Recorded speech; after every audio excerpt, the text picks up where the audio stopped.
Bismillahirrahmanirrahim. Assalamualaikum warahmatullahi wabarakatuh. Alhamdulillah, wassalatu wassalamu ala rasulillah Sayyidina wa maulana Muhammad ibn Abdullah wa ala alihi wa sahbihi wa man tabi'ahu wa mawalah.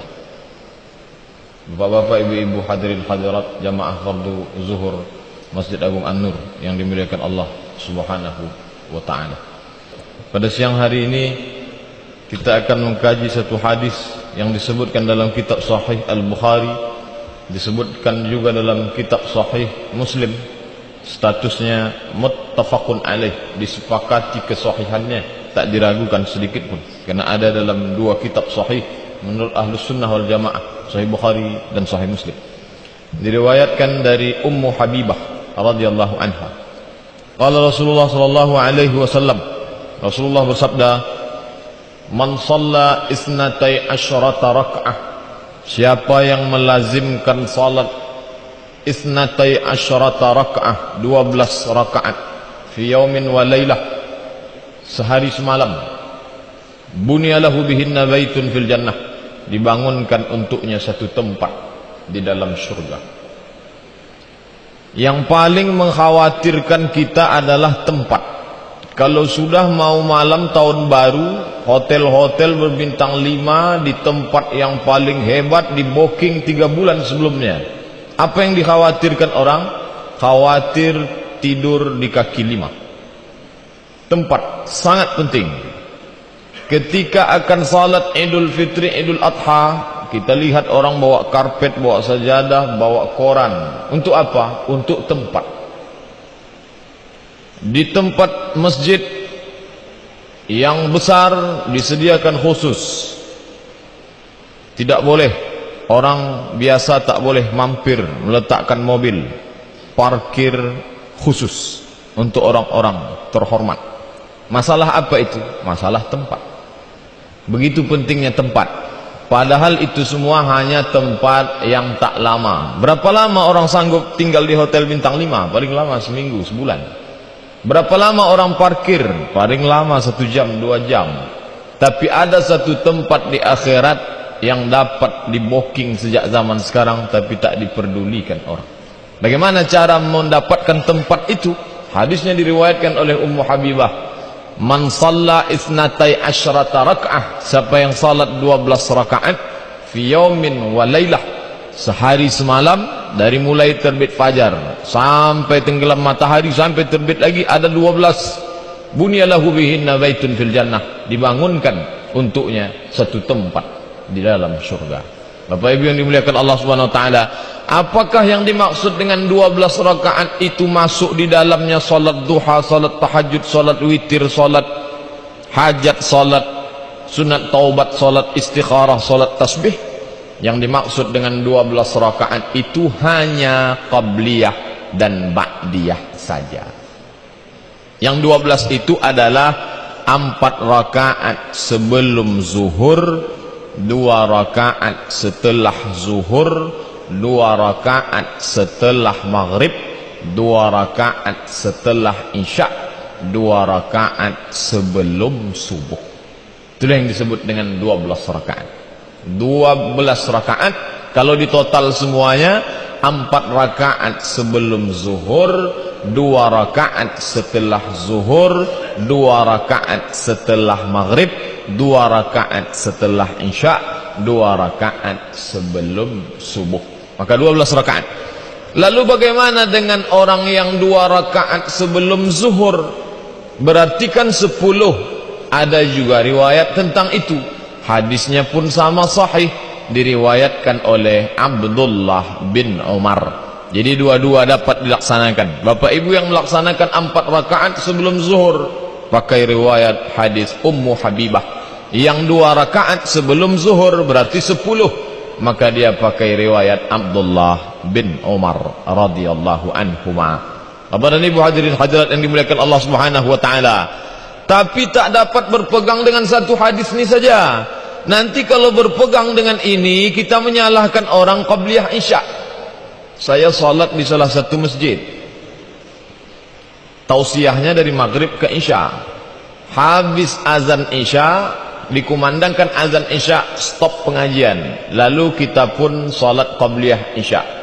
Saya ikut salat qabliyah isya, selesai qabliyah isya, salat isya, habis salat isya, ba'diyah isya. Setelah itu datang satu jamaah, Pak Ustadz, ada yang mau saya sampaikan. Boleh, boleh, silakan. Tapi Ustadz jangan marah. Ya apa pula marah? Apa salahnya? Dikuncinya duluan, jangan marah. Apa masalahnya? Saya senang dengan pengajian tadi, alhamdulillah. Lalu mana yang tak senangnya? Bagus, koreksi buat saya. Yang tak ya saya senang, Ustadz salat 2 rakaat sebelum isya. Itu tak ada dalam hadis riwayat Ibnu Umar. Karena yang dia pegang riwayat Ibnu Umar 2 rakaat sebelum zuhur, 2 rakaat setelah zuhur, 2 rakaat setelah maghrib, 2 rakaat setelah isya, 2 rakaat sebelum subuh. Maka tak ada qabliyah isya. Itulah yang dia komplainkan. Tidak ada qabliyah isya. Saya katakan ada qabliyah isya, qabliyah maghrib, qabliyah asar. Di mana hadisnya? Dalam Sahih Muslim. Nabi mengatakan baina kulli adzanaini salah. 3 kali kata Nabi. Baina kulli adzanaini salah. Baina kulli adzanaini salah. Baina kulli adzanaini salah. Antara azan dan iqamat ada salat 2 rakaat. Antara azan dan iqamat ada 2 rakaat. Antara azan dan iqamat ada salat 2 rakaat. Itulah qabliyah maghrib, qabliyah isya dan qabliyah asar. Tapi di ujung hadis kata Nabi, liman sya'a, bagi siapa yang mau. Siapa yang punya keluangan waktu, badan sehat, laksanakanlah ini. Tapi derajatnya di bawah hadis yang 12 dan 10 rakaat tadi. Terima kasih Pak. Bapak dan Ibu hadirin hadirat yang dimuliakan Allah. Apa maknanya? Tak dapat berpegang dengan satu hadis mati-matian, lalu karena kita tak tahu hadis yang ada dalam Sahih Muslim, kita salahkan amalan orang lain. Oleh sebab itu, mengetahui pengetahuan yang banyak dan sempurna, barulah dapat menetapkan suatu hukum. Dan para ulama mengetahui itu. Maka tak ada klaim-klaim kebenaran. Karena punya orang belum tentu ada pada kita. Karena orang boleh tahu dalil, boleh jadi kita tak tahu dalil. Itulah mengapa Imam Syafi'i rahimahullah punya 2 ijtihad. Satu qaul qadim, pendapat yang lama ketika dia berada di Irak. Tapi dia juga punya qaul jadid, pendapat yang baru ketika dia berada di Mesir. Apa sebab? Ternyata setelah sampai di Mesir dia mendapatkan hadis-hadis yang tak dia jumpai di kota Madinah Al-Munawwarah. Menurut logika akal tak logik, tak masuk akal. Nabi kan hidup di Madinah, meninggal di Madinah, besarnya di Madinah, menjadi rasulnya diikuti oleh banyak orang 10 tahun di kota Madinah. Mengapa hadisnya ditemukan di Mesir, padahal jarak Madinah ke Mesir masirata syahrin, perjalanan 1 bulan? Ternyata hadis tak tertulis di dinding Masjid Nabawi. Hadis melekat di kepala orang. Pindah orangnya dari kota Madinah ke Mesir, hadisnya ikut pindah. Itulah yang dijumpai oleh Imam Syafi'i rahimahullah, yang meninggal di Kairo pada tahun 204 Hijrah. Beliau kalangan salaf, hidup pada abad yang kedua dan ketiga. Bapak dan Ibu hadirin hadirat yang dimuliakan Allah Subhanahu wa taala. Oleh sebab itu salat sunat qabliyah dan ba'diyah ini pun tak sama derajatnya. Yang paling tinggi derajatnya adalah qabliyah subuh. Raka'atul fajri khairum minad dunya wa ma fiha. 2 rakaat qabliyah subuh lebih baik daripada dunia dan seisinya. Kalau ada orang satu hari itu sampai lupa dia qabliyah subuh, maka berarti dia sudah kehilangan dunia dan seisinya.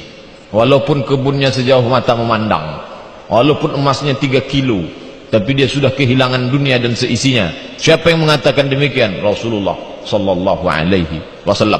Inilah yang paling tinggi. Setelah itu barulah yang 4 rakaat menurut riwayat Ummu Habibah, ataupun yang 2 rakaat menurut riwayat Abdullah bin Umar. Sebelum zuhur, ba'diyah zuhur, setelah isya, setelah maghrib. Kemudian yang di bawah itu barulah yang qabliyah maghrib, qabliyah maghrib, qabliyah asar dan qabliyah isya. Karena ujung hadisnya rak'atal baina kulli adzanaini salah, antara azan dan iqamat ada salat, liman syaa, bagi siapa yang mau. Bapak Ibu yang dimuliakan Allah, banyak kaum muslimin tak melaksanakan qabliyah dan ba'diyah. Apa sebab? Banyak faktor. Ada yang menyebabkan karena malas, ada yang menyebabkan karena yakin betul dia umurnya masih panjang, nanti sajalah salat sunat ni, yang wajib-wajib saja dulu. Tapi banyak faktor yang menyebabkan itu adalah kesalahan pemahaman, salah ilmu, salah paham, salah cakap, salah amal, salah buat. Itu sudah hukum positif. Kesalahan beramal muaranya disebabkan oleh salah pengetahuan, salah tahu, salah cakap, salah buat, salah amal. Apa sebab tak mau melaksanakan salat sunat qabliyah dan ba'diyah? Karena pengetahuan yang salah. Definisinya sudah dipatok mati, tak boleh berubah. Ini salat sunat, dilaksanakan berpahala, ditinggalkan tidak apa-apa. Akhirnya tak pernah salat sunat karena ditinggalkan tidak apa-apa. Padahal dia adalah dalam hadis Sunan Tirmizi, riwayat Imam Abu Isa At-Tirmizi. Apa kata Nabi SAW? Inna awwala ma yuhasabu bihil abdu yawmal qiyamati, yang pertama kali dihisab dari seorang hamba nanti pada hari kiamat, salatuhu, salatnya, bukan hajinya. Berapa kali dia pergi ke Baitullah, berapa kali dia umrah, berapa masjid yang dia bangun, itu semua akan dihisab, akan dihitung. Tapi yang pertama dah dihisab, inna awwala, yang pertama kali dihisab, salatuhu, salatnya. Idza saluhat, kalau salatnya baik, faqad aflaha wa anjaha, maka dia orang yang beruntung dan orang yang berhasil. Idza fasadat, kalau salatnya rusak, faqad khaba wa khasira, maka dia sesungguhnya orang yang merugi dan sia-sia. Lalu di mana letak salat sunat? Fa inin taqasat min faridatihi syai'un, kalau ada kekurangan pada salat fardunya. Tapi makna kekurangan di sini bukan maknanya salat fardunya kurang, kekurangan bacaan tak sempurna, kekurangan gerakan tak sempurna, itu maksudnya. Bagaimana menutupinya? Apakah dapat ditutup dengan sedekah? Kata Nabi tidak. Fa inin taqasat min faridatihi syai'un, maka Allah berfirman kepada malaikat. Apa kata Allah? Unzuru, hai malaikat, tengok, lihat, perhatikan. Hal li abdi min tatawu'in, apakah hambaku ini ada salat sunatnya atau tidak? Fayukammalu man taqasat min faridatihi, maka disempurnakanlah kekurangan-kekurangan itu dengan salat-salat sunat.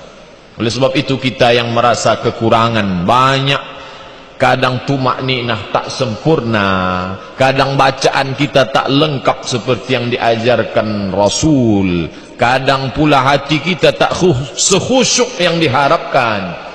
Oleh sebab itu bagaimana menutupi kekurangan itu? Dengan salat-salat sunnah.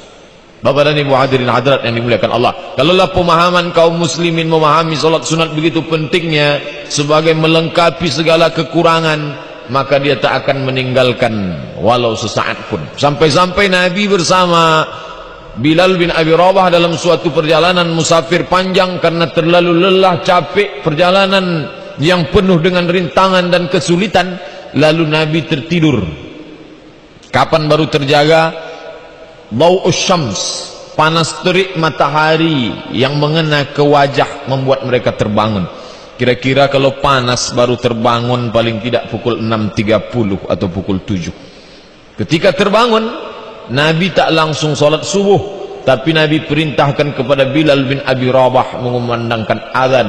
Setelah itu mereka tak langsung salat subuh, tapi melaksanakan qabliyah subuh. Ini bukan dalil untuk memperlambat salat, karena ini terjadi hanya sekali seumur hidup Nabi. Ini dalil, kadang orang kalau mendengar satu dalil main cerdas otaknya untuk mencari-cari celah. Ini dalil menunjukkan pentingnya qabliyah subuh. Sampai Nabi tak langsung salat subuh, tapi Nabi melaksanakan qabliyah subuh. Bapak dan Ibu hadirin hadirat yang dimuliakan Allah, untuk melengkapi yang kurang, nilai yang pertama. Apa fungsi kedua? Fungsi salat-salat sunat untuk meraih cinta, kasih sayang Allah. Seorang anak kalau dapatnya cinta si ibu, semua dapatnya. Seorang istri kalau dapatnya cinta suami, semua dia dapat. Seorang murid kalau dapatnya cinta guru, maka semua dia dapat. Begitu juga seorang hamba kalau dapatnya cinta Allah, semua dia dapat. Bagaimana cara mendapatkan cinta Allah? La yazalu 'abdi yataqarrabu ilayya bin nawafil hatta uhibbah. Hambaku mendekatkan diri kepadaku bin nawafil, dengan ibadah-ibadah sunnat, bukan yang wajib. Yang wajib memang sudah kewajiban kita, tapi mendekatkan diri kepada Allah dengan ibadah-ibadah bin nawafil, dengan ibadah sunat, hatta uhibbah, sampai aku cinta kepada hamba itu. Cara mendapatkan cinta Allah adalah dengan melazimkan diri dengan salat-salat sunat, di samping sedekah sunat, di samping amalan-amalan sunat lainnya. Bapak dan Ibu hadirin hadirat yang dimuliakan Allah, oleh sebab itu badan sehat, segar bugar, tak kurang satu apapun, kesempatan ada, waktu luang, maka kita manfaatkan solat sunat ini untuk mengisi waktu, untuk mendekatkan diri kepada Allah Subhanahu wa taala. Wasta'inu, mintalah pertolongan kepada Allah bis sabri was salah, dengan sabar dan salat. Solat sunat salah satu sarana untuk mendekatkan diri kepada Allah, meminta tolong kepada Allah. Bagaimana cara minta tolong? Saya dapat minta bantuan bapak dan ibu. Pak, bu, bantu saya. InsyaAllah bapak dan ibu akan bantu saya. Bagaimana mendapatkan bantuan dan pertolongan, memohon kepada Allah? Tak cukup hanya sekedar berwuduk, mengangkat kedua tangan. Tak cukup hanya sekedar bersimpuh sujud, tapi diajarkan wasta'inu bis sabri was salah, dengan salat. Fungsi salat sunat sebagai bentuk pemanasan menuju masuknya salat wajib. Kenapa begitu? Bapak Ibu yang dimuliakan Allah Subhanahu wa taala, kita tak dapat langsung masuk ke salat fardu, meskipun definisi salat adalah aqwalun ucapan wa af'alun perbuatan, mufattatahatun bitakbir, dibuka takbiratul ihram, wa muhtatamatun bitaslim, ditutup dengan salam. Dibuka takbir, ditutup salam. Tapi kita tak dapat memulainya dari takbir, tapi dimulai dari salat-salat sunat. Makanya Nabi bangun malam, dia tak langsung salat dengan ayat yang panjang, tapi dia salat rak'ataini khafifataini, salat ringan 2 rakaat. Untuk apa? Supaya otot kaki tak kejang, supaya untuk melatih masuk ke dalam salat. Begitu juga dengan kita, tak langsung salat zuhur, tapi qabliyah zuhur. Tak langsung salat asar, qabliyah asar. Tak langsung salat subuh, tapi qabliyah subuh. Untuk apa? Untuk melatih diri untuk menuju salat yang fardu, yang kuat. Bapak dan Ibu hadirin hadirat yang dimuliakan Allah Subhanahu wa taala. Adapun manfaat kesehatan fisik yang didapat dari salat tak diragukan lagi. Ketika otot-otot kaki meregang, ketika tulang belakang membengkok, ketika leher tak terlalu tunduk, tak terlalu ke atas, ketika rukuk dan sujud yang sempurna, turun kepalanya ke bawah, maka ini semua mengandung efek kesehatan yang hanya dapat dijelaskan oleh para pakar ahli medis, tapi yang paham dua-duanya. Ada dokter, profesor, ahli bidang ortopedi tulang belakang, ahli peredaran darah, semua dia paham. Tak dapat menjelaskan hikmah salat. Kenapa? Karena dia tak salat. Ada pula yang rajin salat, selengkap semua tumakninahnya, salat fardu, salat sunat sempurna, tapi tak paham medis, tak juga dapat menjelaskan itu. Maka dalam Islam diajarkan udkhulu fi silmi, masuklah ke dalam Islam kafah, secara keseluruhan. Islam tak pernah mengharamkan ilmu dunia. Makanya doa yang diajarkan, Rabbana atina fid dunya hasanah wa fil akhirati hasanah. Seorang yang ahli bahasa Arab, paham tajwid, paham fiqih, tak dapat menjelaskan itu secara medis. Tapi seorang dokter yang beriman dapat menjelaskan itu. Dalam salatnya dia dapatkan hikmah-hikmah, dibukakan pintu hatinya. Bapak dan Ibu hadirin hadirat yang dimuliakan Allah, kalau kita ditanya mengapa salat, ada manfaat di dalamnya, tapi kita salat bukan karena itu. Dikhawatirkan kalau salat karena gerakan fisik itu, nanti orang salat niatnya bercampur antara lillahi ta'ala dengan sport, antara lillahi ta'ala dengan ada manfaat. Padahal kita disuruh salat wa ma umiru, tidaklah mereka diperintahkan illa liya'budullah, melainkan ibadah kepada Allah mukhlishina lahuddin, ikhlas, hanya karena Allah Subhanahu wa taala. Bahwa dalam salat itu ada manfaat yang zahir dan batin, alhamdulillah, tapi kita salat bukan karena itu. Manfaat itu datang belakangan karena hikmah yang diberikan Allah Subhanahu wa ta'ala. Bapak dan Ibu hadirin hadirat yang dimuliakan Allah, secara fisik umat Islam sehat, secara mental pun sehat. Umat Islam yang mendekatkan diri kepada Allah dengan salat fardu dan salat sunatnya, insya Allah diberikan Allah kekuatan. Di mana letak kekuatan? Bukan pada fisik. Oleh sebab itu banyak orang yang didiagnosa menurut medis amat sangat sehat tapi sakit. Apa sebab? Karena sehat bukan pada fisik, mental, kesehatan mental. Apa yang membuat orang sehat? Tak lain tak bukan dari sumber datangnya sehat. Siapa dia? Huwallah. Wallahu alladzi la ilaha illa huwa. Dialah Tuhan yang tiada Tuhan selain Dia. Di mana letak kekuatan seorang manusia? Pada jiwanya, pada hatinya. Maka di mana letak hati? Dalam genggaman Allah. Qalbul mu'min baina asabi'ir rahman. Hati orang beriman di antara jari jemari Tuhan. Maka dia kuasa untuk membalikkannya. Kalau dia balikkan sempit sesempit-sempitnya, depresi, stres. Kalau dia kuasa dia balikkan lapang selapang-lapangnya, maka lapang melihat kehidupan dunia. Oleh sebab itu Nabi Musa alaihissalam, dia memohon kepada Allah. Apa yang dia minta kepada Allah? Rabbi syrahli sadri, lapangkan dadaku. Bapak dan Ibu hadirin hadirat yang dimuliakan Allah, turun ke lapangan dari Allah, turun kepada manusia. Apa yang dilapangkan Allah? Bentuk fisiknya tak bertambah, kepalanya tak membesar. Apa yang dilapangkan? Hatinya dilapangkan Allah untuk menerima segala kemungkinan dalam hidup. Orang yang salat bukan berarti dia tak punya ujian dan cobaan. Masalul mu'min kamasaliz zar'i.